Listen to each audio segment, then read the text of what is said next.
Pak, ini perlu ditambah frame. Nah, karena framenya kurang. Kenapa kok kurang? Ya, itu nanti pengguna AC boleh menanyakan. Oh ya Pak, ini tadi freonnya berkurang karena. Assalamualaikum warahmatullahi wabarakatuh. Salam dingin. Halo teman-teman, gimana ya? Mudah-mudahan teman-teman semuanya selalu diberikan kesehatan, kelancaran, dan kesuksesan selalu. Nah, baik, pada kesempatan kali ini kita akan membahas tema ya, yaitu apakah setelah kita melakukan pembongkaran dan kita memasang kembali harus diisi freonnya. Oke, sebelum kita lanjut ke pembahasan selanjutnya atau jawaban selanjutnya, bagi teman-teman ya yang belum subscribe, silahkan klik tombol subscribe di bawah ini dan jangan lupa klik tombol lonceng agar teman-teman tidak ketinggalan informasi terbaru dari video kita. Oke teman-teman, ya, untuk menjawab pertanyaan yang sebelumnya, jadi apakah pada saat kita melakukan pembongkaran dan melakukan pemasangan kembali itu harus diisi freonnya? Jawabannya adalah tidak ya teman-teman. Ya, tidak perlu mengisi freonnya kembali. Ya, kenapa? Nah, pada saat kita melakukan pembongkaran ya, pada saat teknisi melakukan pembongkaran pada AC, pastinya sebelum kita melakukan pump down atau melakukan penyimpanan pada unit outdoor, pastinya para teknisi itu melakukan pengecekan freon terlebih dahulu ya. Jadi misalkan R22 freon R22 ya, patokannya adalah 80 PSI, sementara untuk freon R32 maupun R40 itu patokannya adalah 150 PSI. Nah, jadi ya bagi teman-teman teknisi ataupun para customer itu harus mengetahui ya berapa isi freonnya pada saat sebelum teknisi melakukan pembongkaran pada AC. Nah ya, untuk para customer atau pengguna AC ya, boleh melihat proses pada saat melakukan saat akan melakukan pembongkaran pada AC ya, sebelum para teknisi itu melakukan penyimpanan freon ya. Para pengguna AC boleh menanyakan berapa mas isi freonnya, apakah normal atau ada apa ya istilahnya, apakah ada kekurangan freonnya ya. Nah, jika ya ini di sini pengguna AC atau para teknisi itu ya,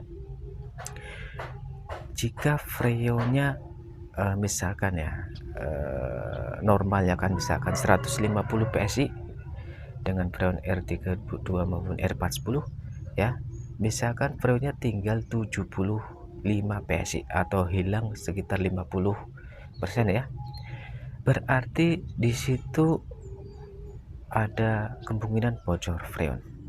Jika AC-nya masih baru, berarti rata-rata terjadi kebocoran pada unit pada sambungan ya, misalkan di sambungan nepel ya.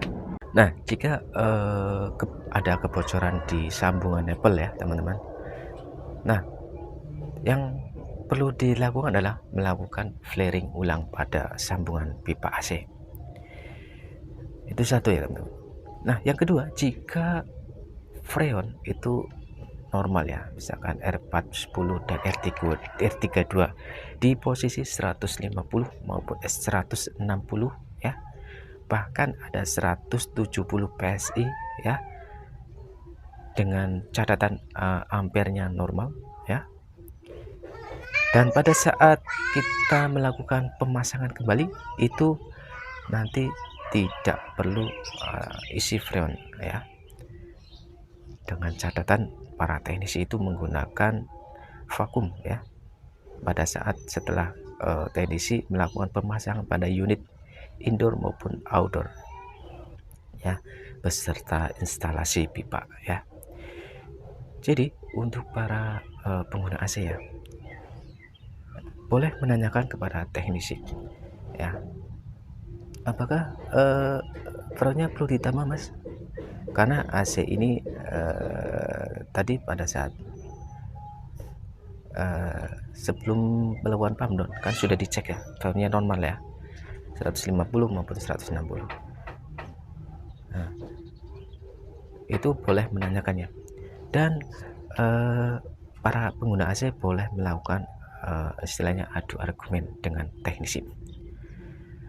Oke mas, tadi kan sebelumnya sudah dicek ya, valve-nya aman, dan sekarang itu pada saat pemasangan sudah menggunakan vakum.